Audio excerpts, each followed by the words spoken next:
So to today's model, what we have here is we have a big square in the middle of the piece of paper, cut horizontally, right? And I'm going to start filling this model in. So again, follow along as you watch and listen. Let's just call this the Maximise potential model. How do I maximize my potential, the potential of my people, and the potential of my business? Because when you maximize you, your people, and your business, then that is future-proofing your organization, skating to where the puck is going to be. Let's start from the top left and go clockwise round to top right. First of all, if we're going to maximize the potential of one of your people, and I say one of your people, but I mean you too, obviously, right? It's got something to do with helping them with their beliefs and values.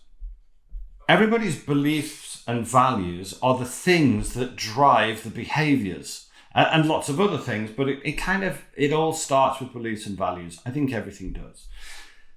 It's a conversation, but not for today, but where do these beliefs and where do these core values come from? Well, we're not born with them. We learn them over time. The beauty of that is we can change them if we have to. How do we do that? I'll show you in a minute. So if we're going to maximize the potential of our people, it's got to do something with their beliefs and values. But beliefs and values in and of themselves aren't actually going to change anything or do anything. So we actually need, down here bottom left, some actions and initiatives. In other words, we've got to do something. We can't just think our way to greatness, right? We actually have to do something. So that's actions and initiatives. Let's zoom along here, the bottom at the right. Think about, okay, well, when we do that stuff, doing those actions and initiatives well. So we need some skills and abilities, right? If we could help upskill people and raise their abilities, then we're going to get closer to our maximum potential. And then top left, it's also got something to do with self-awareness and our favorite, emotional intelligence, EQ, because we have to recognize that there's a gap. So we need some self-awareness in order to do something about it. So we have to help our people in all four of these areas. Well, how do we do that? Great. Glad you asked. How do we help people with beliefs and values? Well, there's only one tool for that. And the tool for that is coaching. In other words, we have to become pretty good at coaching. We're going to help somebody with their beliefs and values. Okay. Well, what about actions and initiatives? Well, we manage actions and initiatives, right? So we've got to be a good manager to help them with their actions and initiatives. Terrific. What about the skills and abilities? Well, we train those, do we not? So we have to train skills and abilities. And then we also, up here, mentor consequences. Okay? So we've got to be a good coach, we've got to be a good manager, we've got to be a good trainer, we've got to be a good mentor. And when we start to do all those things, we start to help our people. Not just individuals, but groups of people. Okay, cool. Well, what do we coach? Well, we coach, let's call it the why.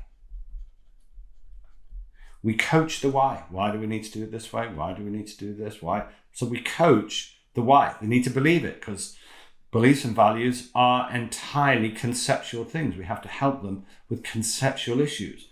Why? They need to understand. So we coach the why. We manage the what. What do we have to do? How many do we have to do of them, right? So we manage the what. That's behaviors. The what do we need to do in order to maximize our potential? And then we train the how. How do we do it?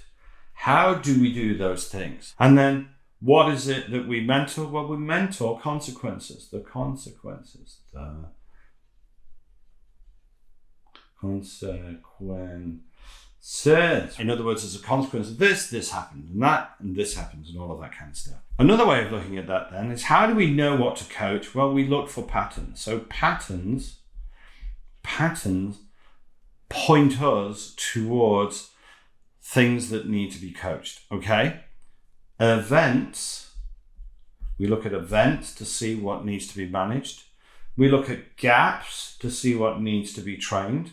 And we look at outcomes to see what things that, the consequences that we're talking about. Okay, great.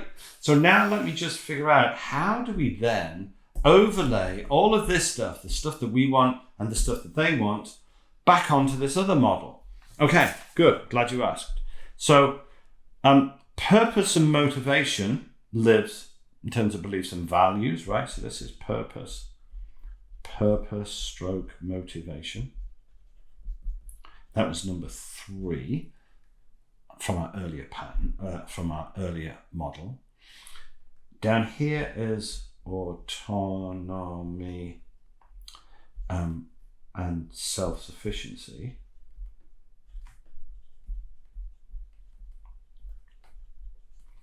And that was number 1. Here, in terms of the gaps, that's the mastery and the skill, obviously.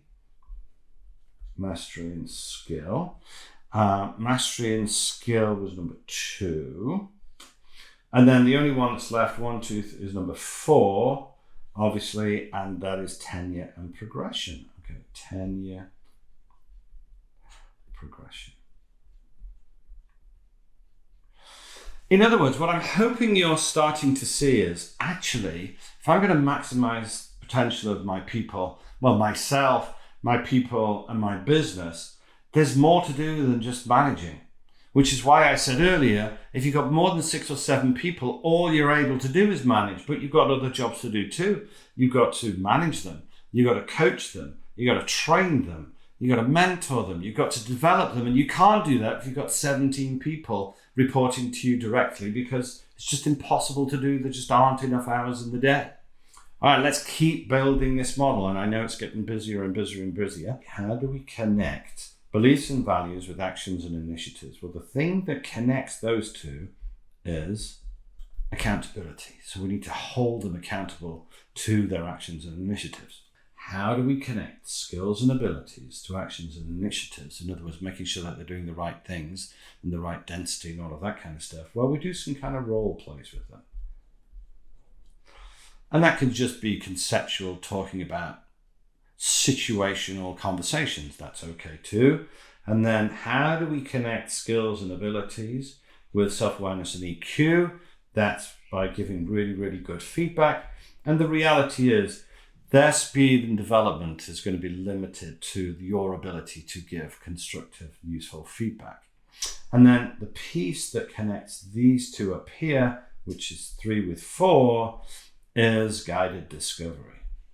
And on our program, we teach you how to do all of these things, of course. Guided discovery. Another way to think about this model is if you split it, top half and the bottom half.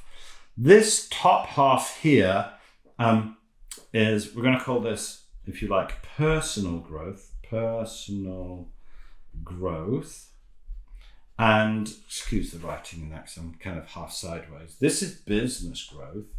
And obviously, in order for the people in the organization to grow their business, we obviously have to grow their skills and abilities too as individuals, right? Because individuals make up teams and teams make up organizations. Another way to think about it for you, so that you can be intentional about what it is that you're doing at any particular point in time. In terms of personal growth, I'd like you to think of that as lighting fires